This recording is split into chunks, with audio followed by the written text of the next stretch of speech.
सम्मोहात् स्मृतिविभ्रमः स्मृतिभ्रंशात् बुद्धिनाशः बुद्धिनाशात् प्रणश्यति।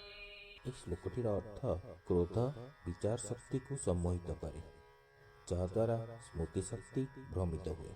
ସ୍ମୃତି ଭ୍ରମିତ ହେଲେ ବୁଦ୍ଧି ନଷ୍ଟ ହୁଏ ଏବଂ ଯେତେବେଳେ ବୁଦ୍ଧି ନଷ୍ଟ ହୁଏ ବ୍ୟକ୍ତିର ପତନ ହୋଇଥାଏ।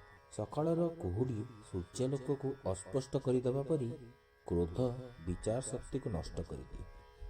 କ୍ରୋଧବଶତଃ ବ୍ୟକ୍ତି ଭୁଲ କରିଥାଏ ଏବଂ ତା ପାଇଁ ପଶ୍ଚାତାପ କରେ, କାରଣ କ୍ରୋଧର କୁହୁଡ଼ି ବୁଦ୍ଧିକୁ ଢାଙ୍କିଦିଏ।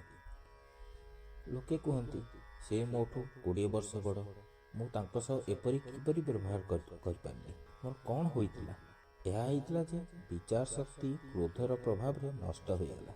ବୁଦ୍ଧି ମୋହିତ ହୋଇଯିବାର ପରିଣାମ ସ୍ୱରୂପ ସ୍ମରଣ ଶକ୍ତିରେ ବିଭ୍ରାନ୍ତି ଉତ୍ପନ୍ନ କରିଥାଏ।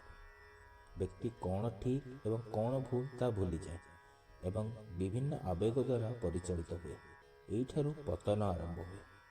ସ୍ମୃତି ଭ୍ରମିତ ହୋଇ ଶେଷରେ ବୁଦ୍ଧିକୁ ନଷ୍ଟ କରିଦିଏ।